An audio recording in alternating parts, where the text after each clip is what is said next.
Yes, dictation 5 second बाद start होगा। Yes, start. वैज्ञानिकों के लिए आज भी ब्रह्मांड से ज़्यादा रहस्यमय शायद ही कुछ हो विराम।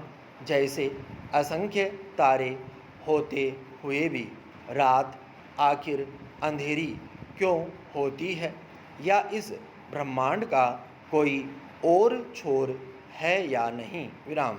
ऐसे असंख्य सवाल हैं जो आज भी रहस्य ही बने हुए हैं विराम। सबसे बड़ी गुत्थी तो यही है कि ब्रह्मांड आखिर बना किस चीज़ से है विराम।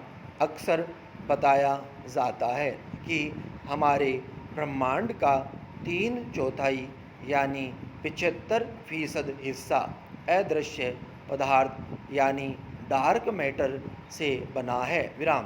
पर यह अदृश्य पदार्थ क्या है, कहाँ है, कोई नहीं जानता, क्योंकि अंतरिक्ष में यह कहीं किसी रूप में दिखाई नहीं देता विराम। इसका पता तब चलता है जब ब्लैक होल की जानकारी बटोरी जाती है विराम। इसी तरह ग्रहों तारों के गुरुत्वाकर्षण से उसका अंदाज़ा लिया जाता है विराम। लेकिन सिद्धांत के रूप में अदृश्य पदार्थ को परिभाषित करना और इसके रहस्यों को सुलझाना जीव उत्पत्ति की गुत्थी सुलझाने जैसा है विराम। पर अब माना जा रहा है कि शायद वैज्ञानिक इसका कुछ रहस्य जान ले विराम पैरा। इसी महीने की 5 तारीख को स्विट्ज़रलैंड के जिनेवा शहर में दुनिया की सबसे बड़ी प्रयोगशाला लार्ज हैड्रॉन कोलाइडर को फिर से चालू किया गया है विराम। कण भौतिकी के क्षेत्र में काम कर रही यह प्रयोगशाला European Organization of Nuclear Research यानी सर्न के नाम से मशहूर है विराम। इसमें कणों को पैदा करने वाली विशालकाय मशीन LHC को पिछले कुछ वर्षों में खास तौर से उन्नत बनाया गया है विराम।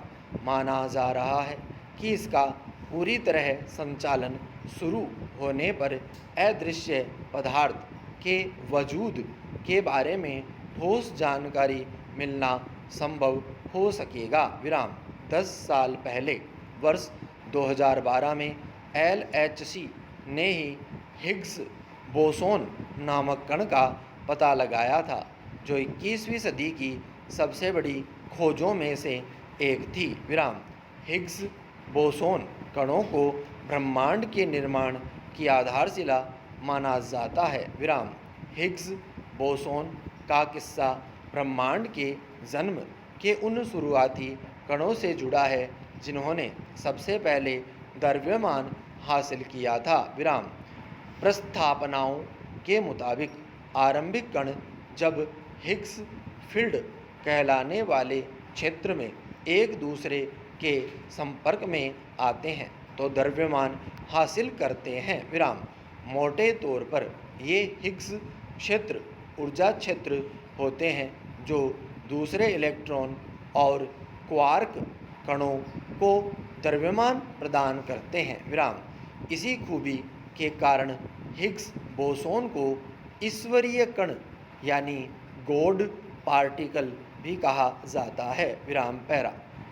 कणों द्वारा द्रव्यमान हासिल करने की प्रक्रिया को महाविस्फोट बिग बैंग की उस घटना से जोड़ा जाता है जिससे ब्रह्मांड बनने की मानी जाती रही है विराम।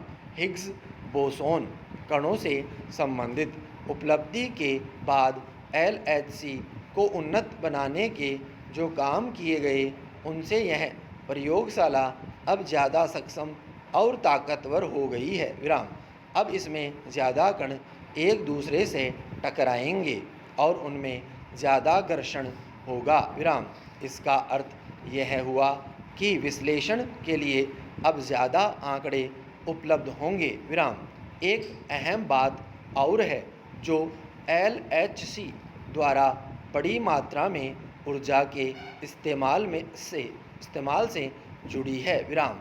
सर्न नामक यह प्रयोगशाला एक साल में एक छोटे शहर के बराबर ऊर्जा की खपत कर लेती है। विराम। इस ऊर्जा का इस्तेमाल कणों की रफ्तार बढ़ाने में किया जाता है। विराम। वैज्ञानिकों की कोशिश कणों की गति प्रकाश की रफ्तार के बराबर करने की है, ताकि जब ये कण आपस में टकराएं तो छोटे छोटे कणों में बट जाएं। विराम। स्टॉप।